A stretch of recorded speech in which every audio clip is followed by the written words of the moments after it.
a la sesión de neurocirugía pediátrica. Pues vamos a tratar el tema del astroblastoma. Como le comentaba ahorita al profe Ignacio, se decidió tratar este tema porque tuvimos una paciente a la cual se le resecó un tumor y digamos que todo va encaminado a que el diagnóstico es astroblastoma, el cual es sumamente raro en incidencia. Inclusive en estos momentos todavía estamos esperando un perfil molecular ya está en el SANDIUT para esta niña. Entonces consideramos pues importante, además porque la última clasificación de la OMS aparece el astroblastoma, además con una perfilación genética. Entonces es importante que pasemos el tema.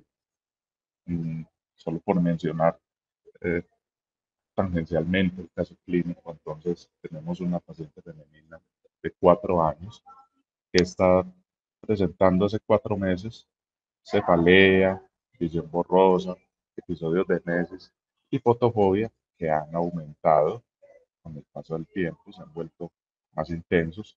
Lamentablemente no pude digitalizar la imagen, pero curiosamente en un reporte pues, de caso en radiología encontré una pues, casi que exactamente igual a la que tenía esta niña. Aquí podemos entonces apreciar en resonancia una lesión que es mixta, que tiene un componente sólido, vamos a buscar el señalador, y un componente quístico, inclusive aquí algo loculado, un predominio frontal, un gran efecto de masa regional con herniación subfalcina. Eh, Tenemos entonces el aspecto de líquido es intenso, eh, y tenemos una captación irregular en el componente sólido que está hacia la región cortical. ¿Sí? El componente quístico, además, en su pared tiene un leve realce del contraste. En la descripción quirúrgica, cuando se opera esta niña, entonces tenemos estas apreciaciones del cirujano. Se localiza un tumor sólido quístico, una parte sólida periférica quística medial a 1 centímetro de la corteza cerebral, la cual se aprecia edematizada. Además, en la región temporal se procede a hacer una disección encontrando componentes sólido-quísticos y un borde muy definido de resección. Se intenta resecar hasta que se encuentra que este tumor está infiltrando el epéndimo ventricular lateral, por lo que se llega hasta ese punto, pues ya está el drenaje del componente quístico. Posteriormente, en la patología se describen 30 centímetros de tejido con unas áreas extensas de aspecto necromorrágico, otras verrucosas. Se define entonces que tiene unas características de una neoplasia de alto grado, unas células redondeadas, que son sin embargo regulares en tamaños y formas, pero hay necrosis y hay actividad mitótica, lo cual va aumentando entonces las posibilidades de que nos estemos enfrentando a un tumor de alto grado. En cuanto a la inmunistoquímica, entonces se encuentra que infiltra las paredes vasculares. Hay un, una expresión baja pero presente de la proteína fibrillar glial ácida, ¿cierto? Entonces estamos viendo que estamos enfrentados a una estirpe glial. Eh, la citoqueratina 138 y 34 están positivas y tenemos un KI67 del 40%, ¿cierto? O sea, mayor del 30%, lo cual estamos hablando, recordemos que el KI67 se expresa en las fases replicativas y se metaboliza rápidamente en la fase de cero. Entonces tenemos una alta replicación, además eh, de una presencia de P53, que sabemos que es supresor tumoral. Además, se considera entonces que se descarta porque la progesterona salió negativa, entonces la posibilidad de un angioma papilar o Eh, un sarcoma. Julián, unite más al micrófono y habla más duro que se oye muy pasito, no se te alcanza a escuchar bien. Listo, profe, aquí, ¿cómo vamos? ¿Se escucha bien aquí? Ahí te Yo creo que escuchamos sí. mejor. Te digo Habla buena más repetición. durito. Listo. Entonces estamos encontrando unos marcadores que hablan de una estirpe pues, tial y una alta replicación, además con daño pues, en los genes de expresión tumoral. Se descarta la posibilidad de un meningioma papilar con la negatividad de la progesterona, del sarcoma, y se considera entonces un diagnóstico del astroblastoma. Sin embargo, como no hay posibilidad de perfil molecular con el gen MN1, que más adelante vamos a hablar de eso, entonces las muestras en estos momentos se encuentran en procesamiento.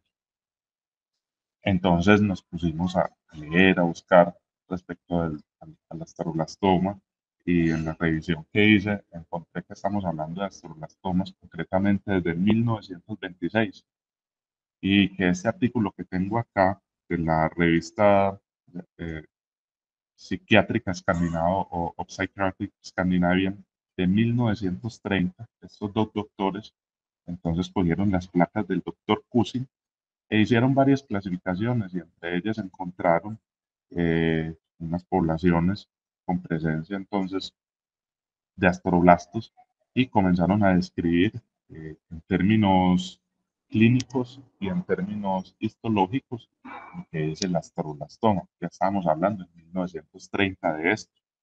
Eran unas poblaciones más maduras con, si podemos apreciar, eh, unos síntomas preoperatorios que podían ser de 1 año hasta 3 años, ¿cierto? Hasta acceder pues a las cirugías, y definitivamente aquí, por ejemplo, no veíamos ningún niño, entendiendo también que los síntomas evaluados y los síntomas de alerta eran síntomas, digamos, más cognitivos, y que la mortalidad de los niños antes de la generalización de las vacunas pues también era muy alta, ¿cierto? Entonces, en cuanto a la localización, se encontraban que era de un predominio temporal sobre todo, y en general supratentorial, y había unas sobrevidas, digamos, muy variables. Desde en el momento, este no se operó, pero al mes y medio, en lo que se considera pues fatalidad posoperatoria, pero hubo personas que sobrevivían 3 años, 4, 5 años, ¿listo? Y curiosamente había una asociación entonces de escisión, ¿cierto? De extirpación, como se dice, parcial, con los pacientes, o evacuación del quiste, que garantizaban más sobrevida, como podemos ver acá. Los otros fueron pacientes descomprimidos o explorados. Aquí, por ejemplo, se encuentra nuevamente esta asociación, pacientes vivos en el momento que tuvieron evacuación y extirpación, tuvieron una gran sobrevida respecto al mes y medio de pacientes que no fueron sometidos a resección de la masa. E inclusive ya estábamos hablando aquí de pacientes que recibían terapias de rayos X, o la predecesora, eh, que era la Röntgen Therapy, pues la predecesora de la radioterapia con más intensidad en los rayos, ¿cierto? Ya se está hablando entonces de coadyuvancia y una asociación de sobrevida. Actualmente lo que tenemos son también unos casos limitados en su número, por lo que la incidencia varía mucho, y según la literatura la podemos encontrar entre 0,45 y 2,8%, y tenemos un rango amplio que corresponde sobre todo pues entonces a niños, pero puede ir hasta adultos jóvenes, ¿cierto? 3 meses a 40 años, con una media de 15. La predominancia por género, por sexo, perdón, eh, por la OMS, por lo que nos ofrece la OMS en su actualización del 2021, pues es abrumadoramente femenina. Ellos trabajaron con 41 casos, y pues 39 eran mujeres. La localización sigue siendo predominantemente entonces supratentorial, especialmente entonces frontal, y en su orden parietal y temporal, y hay algunos casos en tallo, eh, digamos pues que muy, muy pocos, igual que a nivel ventricular. Además de la clasificación histológica, entonces, como muchos tumores sucedió desde el 2016, entonces va apareciendo el perfilamiento molecular, y se encontró que hay una asociación concreta entre el astroblastoma y las fusiones del gen MN1, principalmente con el HELPEN2 y el CXXE1. Concretamente, el MN1 forma parte pues, del cromosoma 22 y del X, y ahí son fusiones y pérdidas, además vocales, en ambos cromosomas que se asocian al astroblastoma, sin embargo, sin conocer la relación o el mecanismo de desarrollo por el cual estas fusiones generan el tumor. En cuanto a las imágenes, la imagen que tenemos aquí a la derecha es la imagen que nos ofrece la bibliografía de la OMS, que es parecida al caso que vimos inicialmente, bien demarcada, sólido quística, isohipointensa entre 1 con tendencia a la hiperintensidad entre 2 y tiene un realce heterogéneo del contraste. El edema perilesional en estos tumores sí existe, pero si no lo hay, realmente es leve y solo en ocasiones moderado. Otro reporte de este artículo que está aquí citado abajo de relación pues, genética con relaciones imaginológicas, entonces nos demuestra, de pronto aquí hay unos componentes menos quísticos, pero también tenemos una masa corticocortical bien localizada, digamos, bien definida, con componentes, sin embargo, como podemos ver aquí, quísticos, e inclusive aquí tenemos pues una tomografía, hay reportes de calcificación. Eh, la captación entonces de contraste también es heterogénea y aquí podemos apreciar inclusive algo de edema perilesional moderado, aquí es mucho más leve. En cuanto a la histología, entonces, está establecido desde el siglo pasado que hay unas rosetas astroblásticas concretamente asociadas en relación entonces a los vasos. La actividad mitótica es variable y en ocasiones puede haber necrosis, puede haber proliferación microvascular. La OMS realmente en su última actualización no nos ofrece una clasificación concreta histológica para que podamos decir que hay un esteroblastoma grado 1, 2, 3 y 4. No establece unos criterios definidos como podemos ver con otros tumores. Sin embargo, pues siempre habrá signos de proliferación y de necrosis que se asocian a cuadros más agresivos. En general, en la histología tenemos un tumor bien delimitado, con la presencia de la roseta en la hialinización y el aclaramiento alrededor entonces de los vasos. Es uno de los signos claros por los que se sospecha el astroblastoma.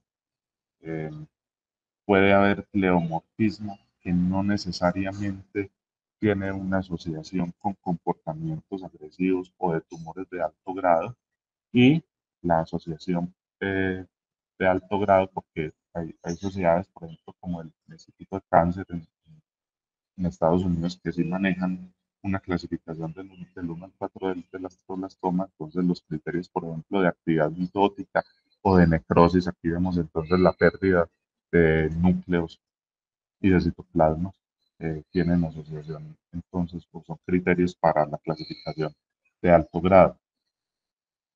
El diagnóstico molecular es en estos momentos entonces imprescindible. La alteración del gen MN1 y la fusión concretamente entonces con los genes, especialmente el BET2 que vimos ahora, en 70% de los astroblastomas se han encontrado estas fusiones. Inclusive puede haber de lesión de la ciclina dependiente, de la quinasa dependiente de ciclina, que es un predecesor de dos proteínas, sucesores tumorales y que es compartido además con el glioblastoma, esa de lesión. Eh, Puede haber una monosomía del cromosoma 16, que digamos es más característica del astroblastoma, y podemos tener las pérdidas focales parciales, entonces en los brazos del cromosoma 22 y el X. Además, hay un patrón de metilación específico del astroblastoma que ayuda a definirlo respecto a otros tumores que pueden presentar pseudorosetas.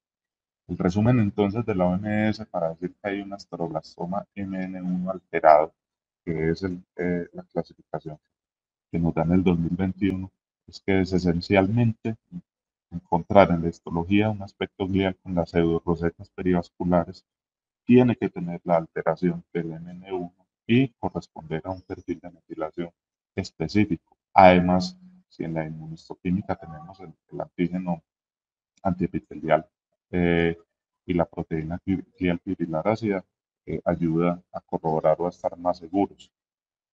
En cuanto a los datos de pronóstico que nos ofrece la OMS, son limitados, como vimos, estaban manejando 41 casos para definir esta clasificación. Nos hablan de que a 5 años había un 90% de sobrevida que bajaba prácticamente a la mitad de los 10 años y que la histología de alto grado tiene una relación naturalmente con la recurrencia, la progresión y el desenlace. Cuando hay alteración del MN1, eh, se encuentra que hay más sobrevida cuando hay mayor resección del tumor, lógicamente, y si la cirugía no es posible, proponen entonces la radioterapia y la quimioterapia.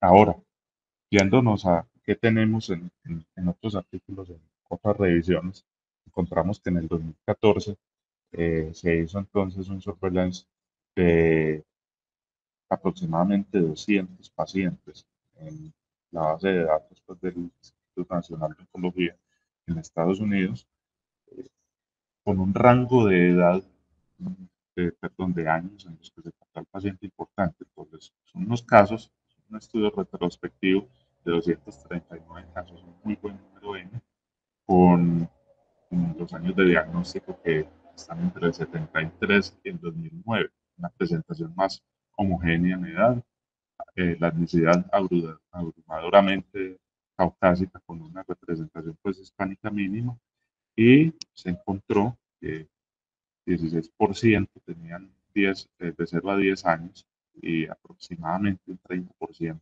es la población hasta los 30 años que presentó entonces este tumor. El predominio de la ubicación de estos tumores seguía siendo supratentorial, sin embargo, con un desconocido importante de cerca del 30%, y nuevamente el predominio entonces que tenemos en el lóbulo frontal, temporal y parietal en su orden, inclusive con unos casos mínimos reportados a nivel de cordón espinal. Para estos momentos, en pacientes desde el 73 al 2009, encontramos que el 30% fueron sometidos a cirugía únicamente, un mínimo fueron sometidos a radioterapia, posteriormente cirugía, y digamos un número un poco más importante fueron sometidos a cirugía y radioterapia, eh, encontrando que más del 50% de los pacientes al menos fueron sometidos entonces a un proceso quirúrgico, digamos que con la falencia de es un número grande, pero no tienen todos los datos para saber eh, que en el 50% de los pacientes no se supo cuál fue el grado de resección, lo que limita un poco en términos de evidencia los resultados que se tienen, por lo que los análisis se tuvieron que hacer univariados.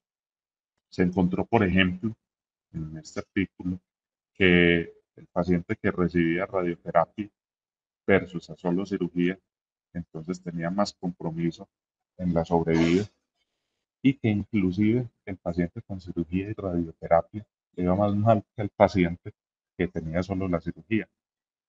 De igual modo, el paciente de supratentorial respecto al infratentorial tenía mucha más mortalidad, como podemos ver acá, con una P significativa y definitivamente la cirugía con una buena evidencia de la P y un buen intervalo de confianza demostró una disminución entonces del 0.5, ¿cierto? Un hazard rating del 0.5 respecto a no operar a los pacientes. Curiosamente, radioterapia versus no radioterapia aumentó también la mortalidad. Eh, es muy importante establecer que aquí podemos tener un sesgo y es que precisamente a los pacientes a los que se les decide poner radioterapia, pues pueden ser pacientes que tienen unas histologías de un grado más alto, por ende, un pronóstico más agresivo y peor, ¿cierto? Pero como el análisis no se hizo considerando esta variante, entonces digamos que este es un sesgo importante que puede generar muchas dudas a la hora de aplicar coadyuvancia.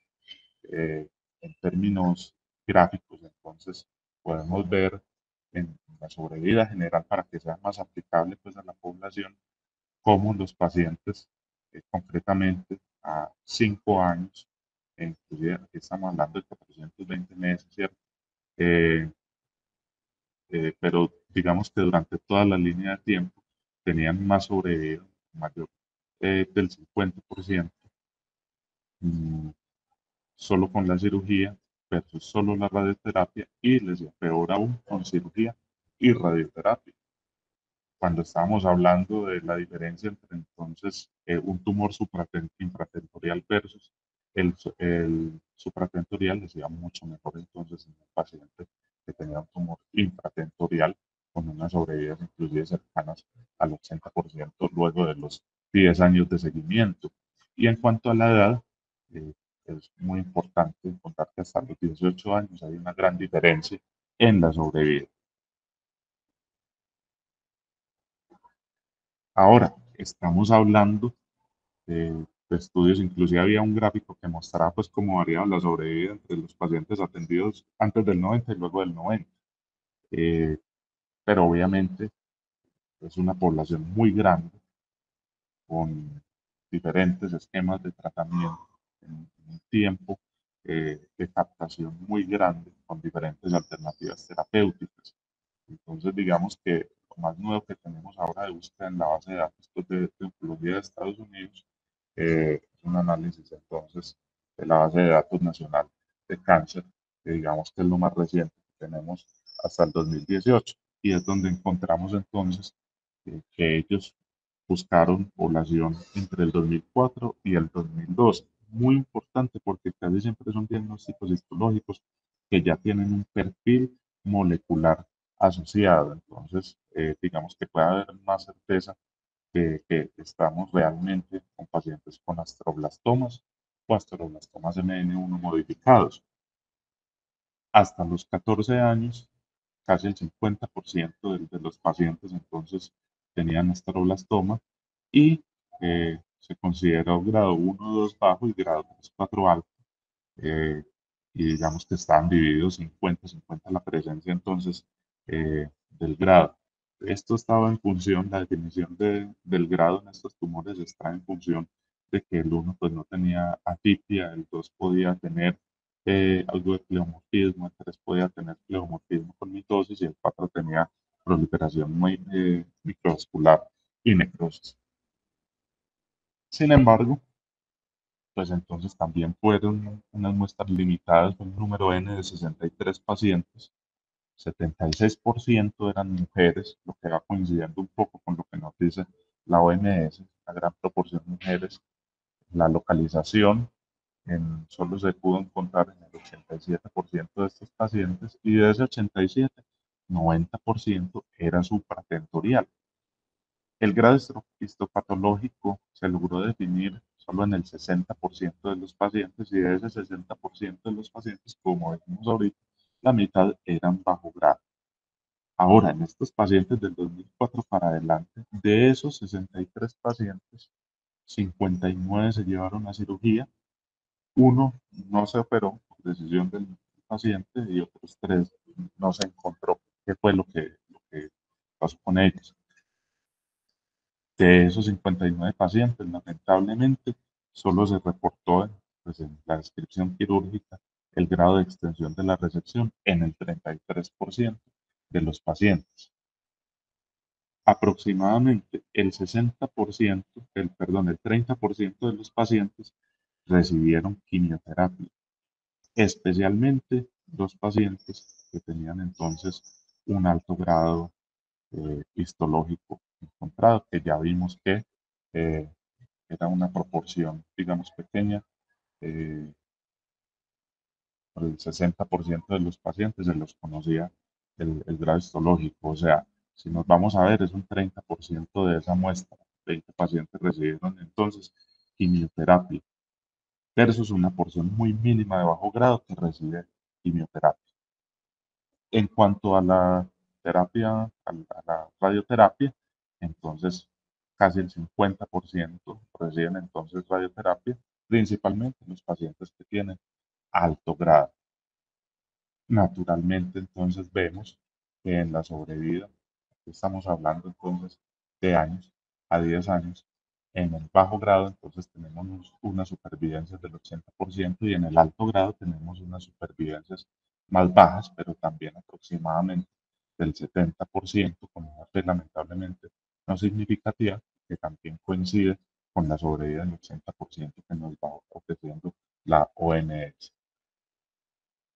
Se hizo la clasificación de acuerdo también al tamaño del tumor.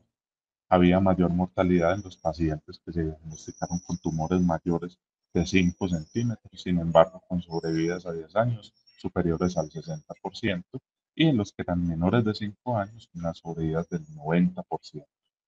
Recordemos que todos estos pacientes fueron sometidos a resección quirúrgica.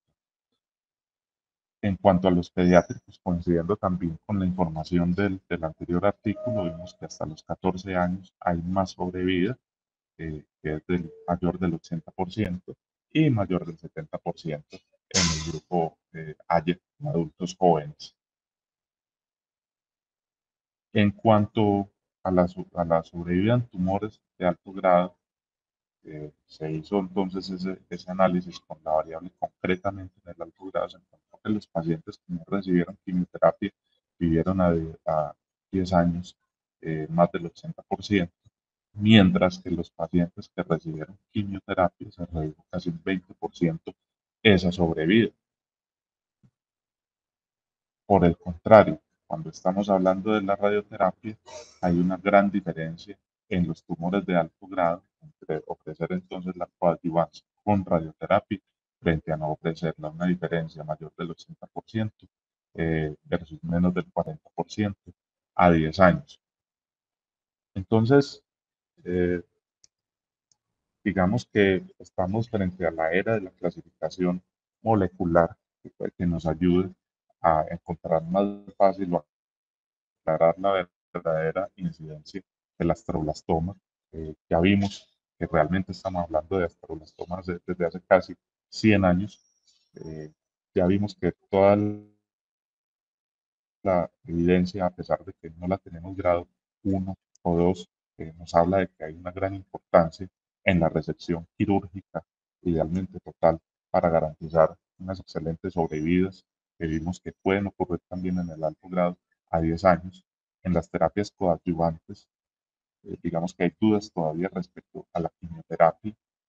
Sin embargo, con los sesgos que acabamos de ver, usualmente se le ofrece quimioterapia a los pacientes que tienen un comportamiento mucho más agresivo, entonces eso per se va a aumentar eh, la mortalidad y nos va a mostrar una mortalidad mayor, como vimos en las curvas, en las Kaplan del penúltimo artículo, pero definitivamente la coadyuvancia entonces de la radioterapia en conjunto con la cirugía hace una gran diferencia en la sobrevida. Y además hemos encontrado, y la OMS es muy clara en que podemos hacer una clasificación, un diagnóstico histológico molecular, pero sin embargo es difícil hablar de una relación pronóstica respecto a los criterios histológicos y moleculares para definir el tumor.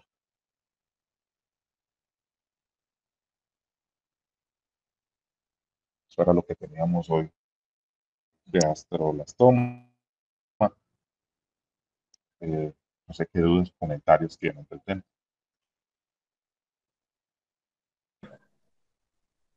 Hola Julián, muchas gracias. No, pues yo no tengo ningún comentario, es una lesión supremamente rara. ¿Qué pasó con este paciente?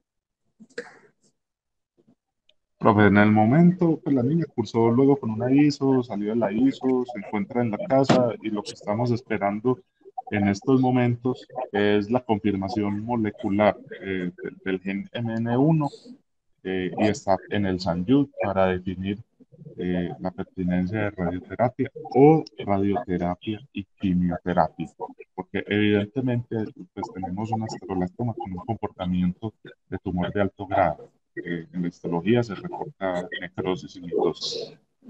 Ok, no, yo no tengo ningún comentario. Si Eduardo quiere aportar algo adelante. Buenos días a todos. Julián, muy buena la revisión, que ya de por sí ya estábamos hablando de, todos nos sorprendimos cuando nos dijeron que era un astroblastoma, yo pues la verdad nunca lo había oído, pero con esa revisión que hiciste nos queda claro de que era más lo que ignorábamos que lo que el mundo conocía, ¿no es cierto? Porque miren que realmente se describió hace mucho tiempo y hay series de hasta 200 pacientes. La verdad es el primer paciente que yo tengo así con un astroblastoma. Cuando inicialmente vi la imagen, es más frecuente ver en un niño un astrocitoma pleomórfico o un santo astrocitoma pleomórfico o un astrocitoma desmoplásico de la infancia. E inclusive el astrocitoma desmoplásico de la infancia es más parecido a ese. Yo inicialmente pensé en ese y cuando entramos a cirugía se me pareció mucho porque el astrocitoma desmoplásico es muy parecido, es quístico, tiene un borde glial, el tumor generalmente es periférico lindando hacia la corteza. Entonces la verdad es que yo salí de cirugía convencido que era un desmoplásico de la infancia, pero cuando nos reportaron astroblastoma, pues tocó ir a leer y aprender porque realmente nunca había tenido uno igual.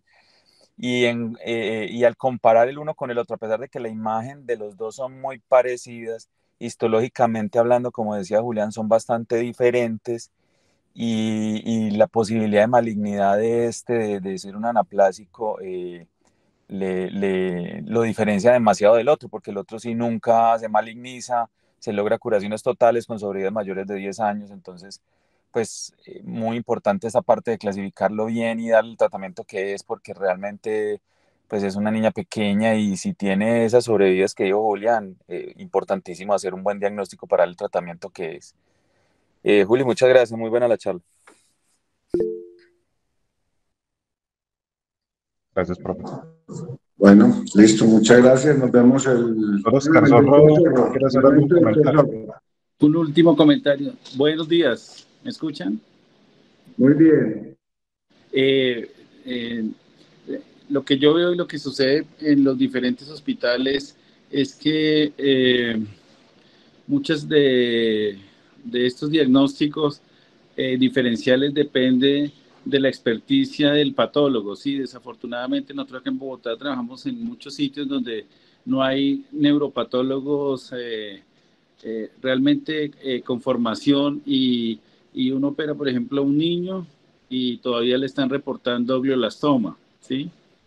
O se quedaron en los tumores clásicos, en los meningiomas, en los gliomas y no buscan este tipo de diagnósticos diferenciales. Por eso a nosotros nos sucede cuando hacemos revisar las placas por un neuropatólogo, cambia mucho el diagnóstico y lo que yo veo es que en el país hay muy pocos neuropatólogos con experticia y con formación y eso abre una ventana a estos diagnósticos extraños. Ese era mi comentario, gracias.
Al pródigo amado